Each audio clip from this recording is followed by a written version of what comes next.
사전 질문을 5분께서 주셨습니다. 그래서 이제 거기에 대한 답변을 제가 이제 좀 하려고 하고요. 이거 좀 빨리 가야 될 것 같습니다. 먼저 통합형 수능 과목에 대한 체제 개편인데요. 몇 과목을 보나요? 필수 과목은 무엇인지, 선택 과목의 폭은 어떤지 궁금합니다. 앞에 다 설명드렸습니다.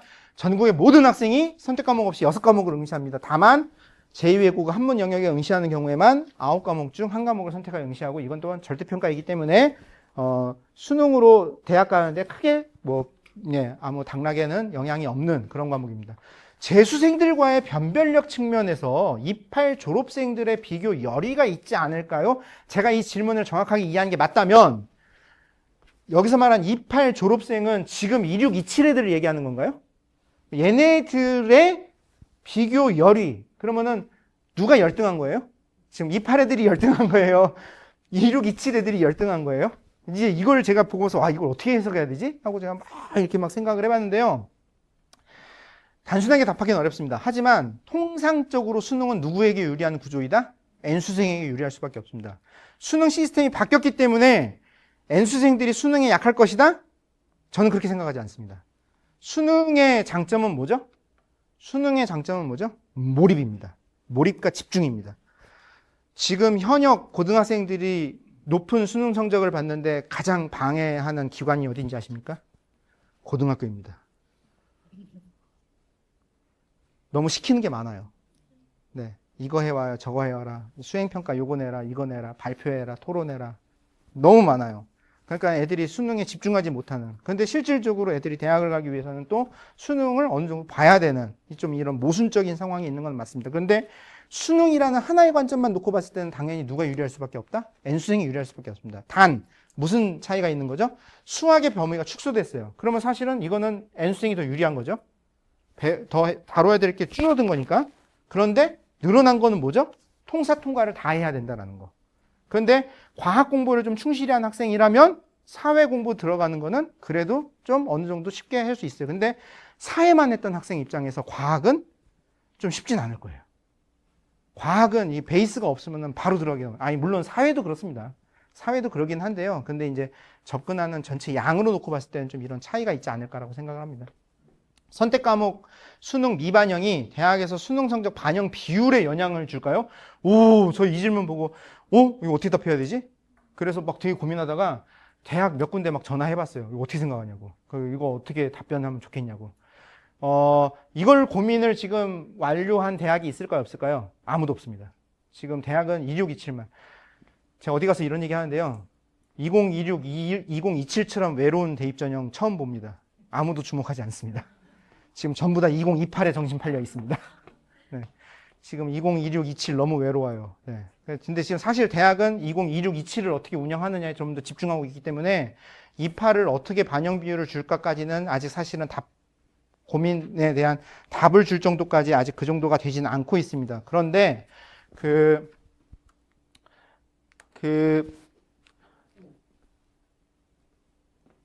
요거는 그럼 어디에서 나오나요? 2028 대입전형 시행계획. 그러니까 내년 5월 초에 발표되는 거기에 아마 제시가 될 거예요. 근데 그냥 제가 지금 대학에서 전형 설계하는 것처럼 해서 그냥 상상을 해봤을 때 어떨까요?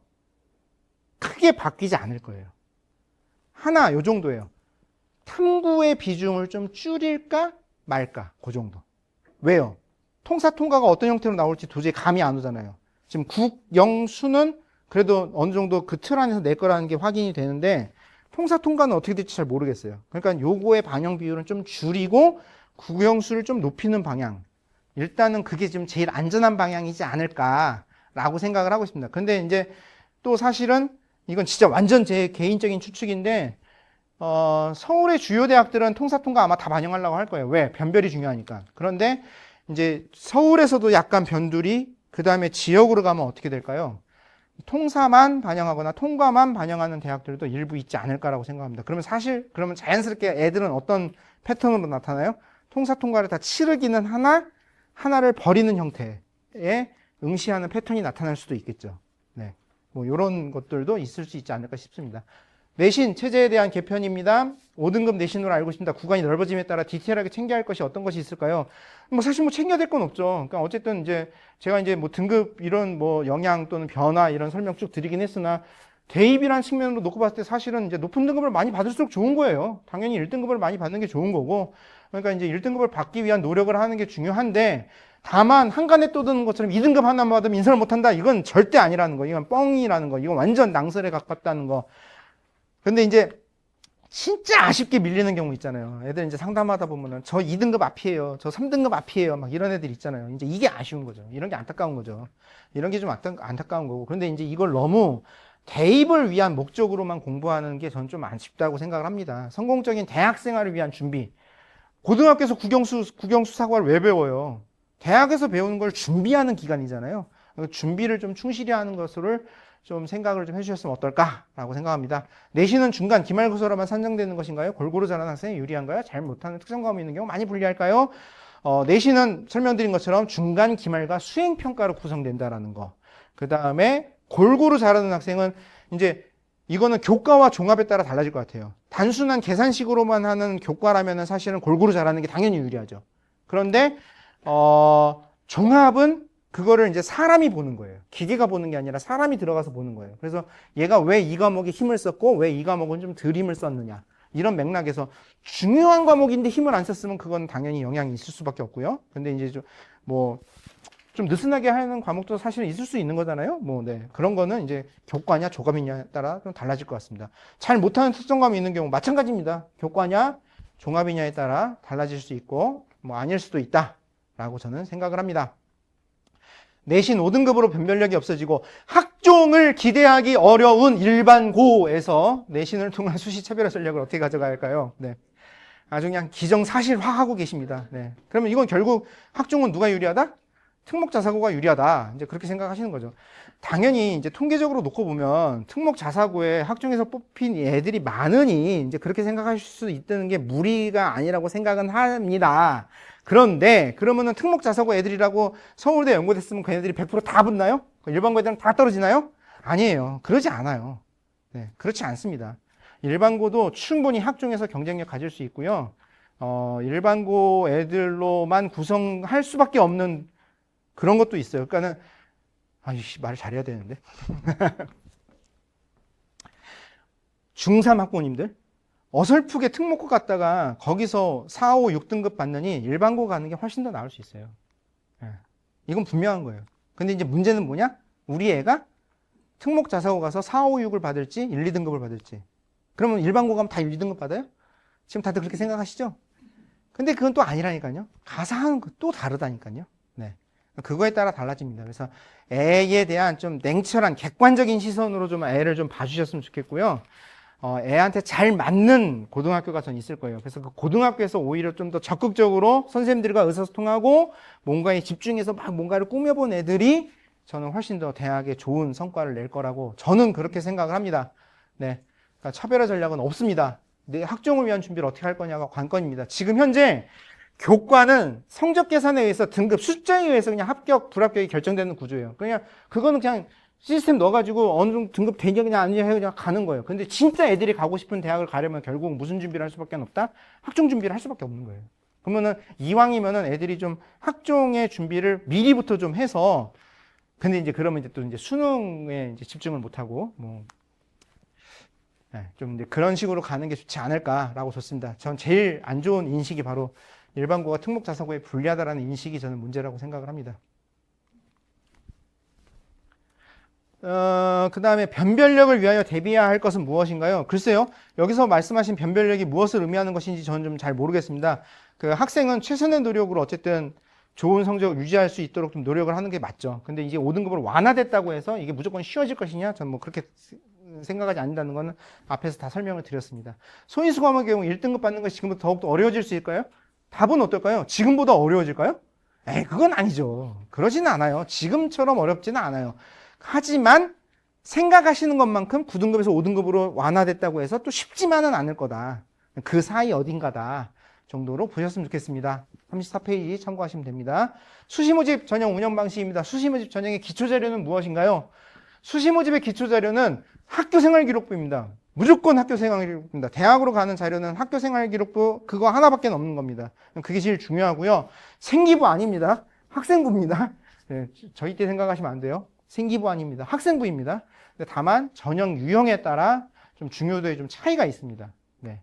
그래서 기록과 내용이 좀 주목해야 되는 학생이 있는 거고, 숫자, 등급에 좀 주목해야 되는 학생이 있는 거고, 그건 이제 어디를 주목하느냐에 따라 달라지는 거라고 보시면 됩니다. 지금 그 만족도 조사 문자가 지금 갔고요. 네.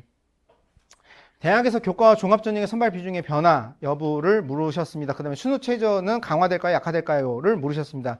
근데 대학의 구체적인 전형 계획은 어디에 담겨 있는다? 시행 계획에 담겨 있다고 제가 여러 차례 말씀드렸습니다. 근데 이게 아직 발표되지 않았습니다. 그래서 좀 조심스러운데요. 근데 주요 대학 기준으로 이야기를 하면 주요 대학은 교과를 좋아할까요? 종합을 좋아할까요? 종합을 좋아합니다. 사실은 대학 보고 니네 마음대로 해. 그러면은 교과 운영 안 할 대학도 많아요. 제가 시립대 현직에 있을 때 실질적으로 교과를 뽑는 대학은 한양대하고 시립대밖에 없었어요. 그러니까 시립대의 교과는 의미가 있었어요. 좋은 애들을 잘 뽑을 수 있었어요. 근데 지금은 교과가 좋은 애를 뽑는지 좀 의문이 있을 수밖에 없어요. 왜? 위에 있는 애들도, 위에 대학들도 다 교과를 뽑아버리니. 네. 그러니까 이게 전형 세팅이 우리만 잘한다고 되는 게 아니라 주변 대학들이 어떻게 하느냐에 따라서도 영향을 받는다는 겁니다. 근데 기본적으로는 주요 대학들은 종합을 좋아합니다. 그래서 아마 바꾸진 않을 거예요. 아마 그냥 비슷하게 가지 않을까라고 생각을 합니다. 근데 이제 최근, 그 다음에 수능 최저는, 이것도 좀 이제 봐야 되는데요. 근데 최근에는 수능 최저가 조금씩 완화되는 기조를 좀 보여주고 있습니다. 근데 지금 이제 수능이 완전히는 아니지만 수능이 어쨌든 이렇게 형식이 좀 바뀌다 보니 요거를 좀 예측하기에는 좀 어려움이 있습니다. 근데 이제 좀 변별의 강화를 둔다면은 지금보다 조금 강화하는 대학도 일부 있을 수 있을 거라고 생각하고요. 통사 통과가 좀 문제지만 국수형 중심으로 좀 강화하는 대학은 좀 있을 수도 있다라고 보고요. 그런데 그렇지 않은 대학이라면 그냥 지금 정도 수준으로 계속 유지하지 않을까. 근데 이제 그리고 이제 결국은 이 통사 통과의 실제 난도, 이 실제 난도가 어느 정도냐. 사실은요, 1학년 때 배운 통사 통과를 하더라도 이 난도는 전국 4% 이하로 1등급 만들게 하려면 충분히 할 수 있어요. 난도 조절은 충분히 할 수 있어요. 그 범위 안에서도. 네. 그러니까 이런 게 좀 관건이지 않을까 싶습니다. 정시 모집 전형 운영 방식입니다. 수능은 몇 과목 보는지 시험 시간은 어떤지 선발 비율은 궁금합니다. 앞에서 설명드렸습니다. 근데 정시 선발 비율은 사실은 아직 유동적입니다. 대학은 정시 비율을 좀 낮추고 싶어요. 40% 너무 높다는 거예요. 근데 이 40이 언제 확정된 거죠? 2019년 대입공시선 강화 방안에 따라 16개 대학은 정시 40%를 무조건 뽑아야 돼요. 지금 이게 강제 사항이에요. 그런데 올해 고교교육 기회대학 지원 사업에서 자율공모 사업이라는 것을 신설을 해서 여기에 응모를 한 대학 4개에서 6개 정도는 30%로 줄인다라는 인센티브를 주겠다라고 지금 했어요. 그럼 여기에 지금 어떻게 했을까요? 제가 지금 취재한 결과 13개 대학이 지금 여기 달려들었대요. 근데 여기에 선정되는 대학은 4개에서 많아도 6개 정도밖에 안 되지 않을까라고 생각을 하고 있습니다. 근데 이게 이제 결과가 어떻게 나오느냐에 따라 좀 달라질 것 같습니다. 제도 개편에서 N수생이 없다는 이야기를 아이가 합니다. 맞나요? 뻥입니다. 그럴 수 없습니다. N수생들이 수능에 적응을 못하니 안 들어올 거다. 그런 상상은 충분히 할 수 있으나 대입은 철저히 제가 경험한 걸로는 욕망의 체계입니다. 그 욕망을 이겨낼 겁니다. N수생들은. 그래서 그거는 버리시는 게 맞을 것 같습니다. 특목고, 자사고 대비 일반고 학생 경쟁력을 높이기 위한 방법은 무엇일까요? 수업에 집중하는 게 가장 최고라고 생각을 합니다. 그리고 일반고가 모든 면에서 경쟁력 떨어진 거 아니라는 거 제가 계속해서 강조해서 말씀드립니다. 근데 학생부에 기록, 글빨만 좋게 나온다고 해서 애들이 또 잘 붙는 걸까요? 상담할 때 저에게 학생부를 보여주면서 우리 애 학생부가 좋은 거예요? 아니에요? 좀 잘 좀 봐주세요. 이런 학부모님들이 좀 계세요. 근데 제가 글빨을 보고 이건 되게 좋은 학생부예요? 아니에요? 이렇게 얘기할까요? 그렇지 않아요. 학교 생활이라는 틀 안에서 애가 얼마나 주도적으로 자기 거를 찾아 나가려는 학생인가 아니냐. 펼쳐져 있는 판에 받아먹기만 한 학생인가, 자기가 그 판을 만들려고 하는 학생인가가 관건입니다. 그래서 좀 이런 수업을 통해서 지적인 자극을 받고, 그 다음에 과제 수행에서 주도성, 스스로 움직이는 어떤 이런 모습을 보여주는 것이 중요하다고 생각합니다. 그래서 과목 선택하는 부분에서도 도전적 선택이 꼭 필요하다라는 부분 말씀드리고 싶습니다. 고1 남학생으로 3월 모의고사에서 수학, 과학 등은 1등급, 영어는 2, 3, 2등급, 국어는 4등급 나왔다고 합니다. 어떤 입시 방식이 가장 유리할까요? 지금 이제 1학년 3월 모의고사 하나 봤는데 벌써부터 이제 이거 가지고 답답해 하십니다. 답변할 수 없습니다. 네. 3월 모의고사는 어디서 나온 거죠? 중학교 과정입니다. 중학교 성적이 고등학교에 연결될까요? 네. 그랬으면 얼마나 좋을까요? 하지만 그렇지 않습니다. 질적으로 다릅니다.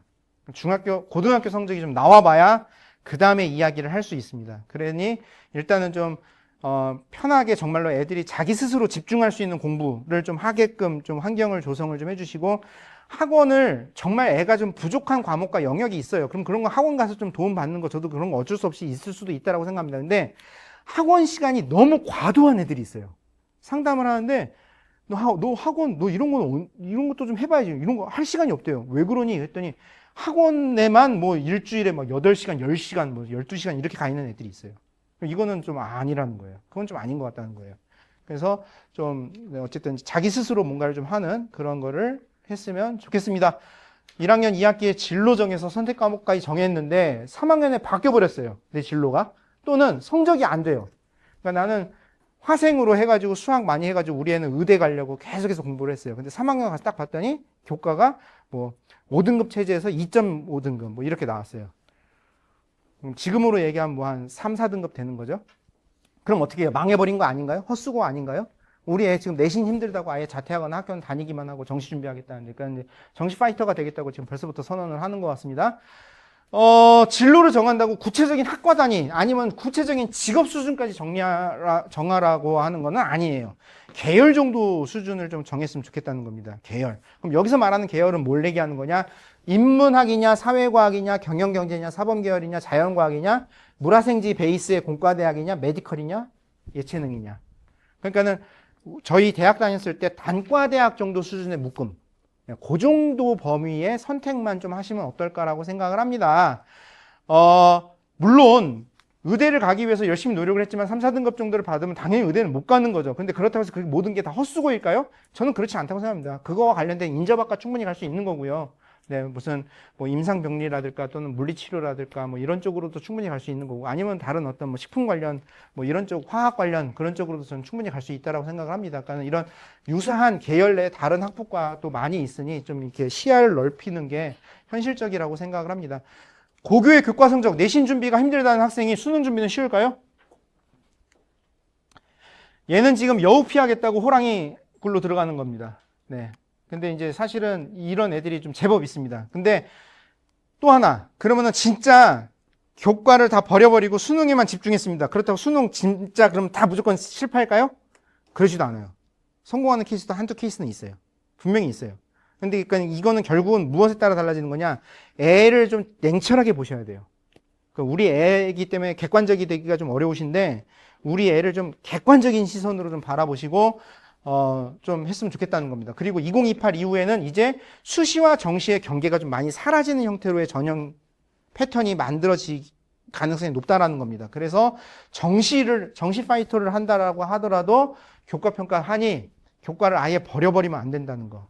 그런 것들도 꼭 좀 이야기를 해 주셨으면 좋겠습니다. 네. 9시가 넘은 것 같은데 도움이 좀 되셨나요? 너무 어렵지 않았나요? 네, 근데 이제 조금 한번 이렇게 생각해 보시고 이렇게 좀 다시 한번 읽어 보시고 그러면은 그래도 좀 의미를 잃지 않을까 싶습니다. 혹시 질문 있으신가요? 이 프로그램은 티키타카입니다. 이렇게 질문과 답변이 오고 가는 프로그램입니다. 네. 저기 죄송합니다. 음성만 넣을 겁니다. 네, 음성만 넣을 겁니다. 네, 그냥 이렇게 말씀하세요. 자연 계열을 고려하면은 제2외국어는 아예 안 해도 되나요? 자연 계열을 가려면 제2외국어를 아예 안 해도 되냐? 네, 답만 말씀드리면 사실 이제 대입을 생각하는 목적이라면은 사실은 안 해도 됩니다. 네, 근데 이제 서울대에서 이제 제2외국어 하나는 꼭 들어야 된다. 뭐 이제 이런 게 있어서 그 그 용어가 있는데. 나이를 들으니까 이 용어가 지금 막 기억이 안 납니다. 교과 이수 기준인가? 뭐 이제 그런 용어가 있습니다. 거기에 서울대는 제2외국어 한문 같은 걸 하나는 꼭 좀 학교에서 들어라 라는 걸 이제 지정을 해놨습니다. 그런데 이제 이게 뭐가 문제가 되는 거냐면은 지금 제가 이 논리를 정확하게 설명해 맞는지 모르겠는데 자연 이공계열로 해서 자연 이공계열로 가는 애들은 문제 없어요. 근데 자연 이공계열로 공부했다가 문과 침공을 통해 서울대에 입문을 들어가려는 애들은 이걸 들어야 돼요. 이해되시죠? 네. 네. 그 정도입니다. 네. 정말로 내가 필요하다. 내가 정말로 듣고 싶다. 근데 학교에 그런 거 하면 개설이 됐다. 그러면 들어보시죠. 나는 일본 문화 너무 좋아해요. 일본어도 좀 공부해서 일본 여행도 좀 가고 싶어요. 근데 일본어가 개설이 됐어요. 들을 수 있는 거 아니에요? 내가 자연계열 학생이라 하더라도. 네. 그렇게 생각하시면 될 것 같습니다. 또 질문 있으신가요? 네. 저 우등급제로 바뀌어서 기존에 예를 들면 아까 말씀하셨던 뭐 중경외시에서 동국대 쪽을 쭉 내려왔을 때 나중에 입결 보면은 1등급이 다 차지할 것 같은데 현재로서는 그럼 거기 1등급 안에서도 어떻게 평가가 돼야지 원서 쓰거나 이런 게 입결이 되게 궁금하거든요. 네. 지금 현재 그 학생들 교과 전형 지원을 하기 위해서 그 어디가, 대학 어디가의 성적을 쭉 입력을 하시잖아요. 그러니까 지금 제가 막 고생해서 만든 그 슬라이드 거기 막 변환했던 표 있잖아요. 그런데 과목별로 해서 등급이랑 막 그 성적 정보를 쭉 입력을 합니다. 그럼 그걸 자동으로 계산을 해줘요. 그럼 이제 애들이랑 상담을 할 때 주로 뭐라고 얘기하냐면 너 지금 등급 몇이니? 그러면 저 몇 점 몇 등급이요. 이렇게 얘기를 하거든요. 그 다음에 그래서 몇 점 몇 등급이면 어느 정도 대학 갈 수 있고 하는 건 이제 대략적으로 이제 이렇게 하잖아요. 근데 이게 5등급 체제가 되면 이제 어떻게 될까요? 저는 1점 몇몇인데요. 2점 몇몇인데요. 아마 이런 수준으로 바뀔 겁니다. 그런데 이제 제가 이제 아까 계산해서 보여드렸던 것처럼 이제 중경외시 또는 이제 건동 수준까지 했을 때 5등급 환산 체제에서 2등급이 갈 수 있겠느냐. 근데 그거는 이제 잘 모르겠어요. 그렇게까지 잘 모르겠어요. 근데 그건 좀 더 많은 데이터를 가지고 시뮬레이션 실제 좀 돌려봐야지 알 수 있는 이야기라고 생각을 하고요. 그런데 이제 한간에 떠드는 것처럼 뭐 2등급 하나, 과목 하나 2등급 받았다고 못 간다. 그건 정말 그건 낭설이라고 걸 말씀드리겠고. 그런데 제가 이게 변별이 될 정도로 충분히 변별이 이루어진다는 건 뭐냐면요. 그 1점 안에서 1.1 몇이냐, 2 몇이냐, 1.25냐, 26이냐, 27이냐가 다 구분이 되더라고요. 쭉 구분이 되더라고요. 그럼 결국은 1등급 안에서도 99개의 단계가 있는 거예요. 네, 그러니까 충분히 등급을 나누는 데에는 애들 변별을 하기 위한 어떤 등급을 나누는 데에는 크게 문제되지는 않을 거라고 생각합니다. 답변이 됐는지 모르겠습니다. 그거 물으신 거 맞죠? 네네네. 그리고 아마 이제 지원하실 때 정도가 되면은 그 5등급 체제에서 변환해서 몇 등급 뭐 이제 이런 것들이 계산기가 나올 거예요. 그러니까 일단 너무 그렇게 크게 걱정하지 않으셔도 될 것 같습니다. 또 질문 있으신가요?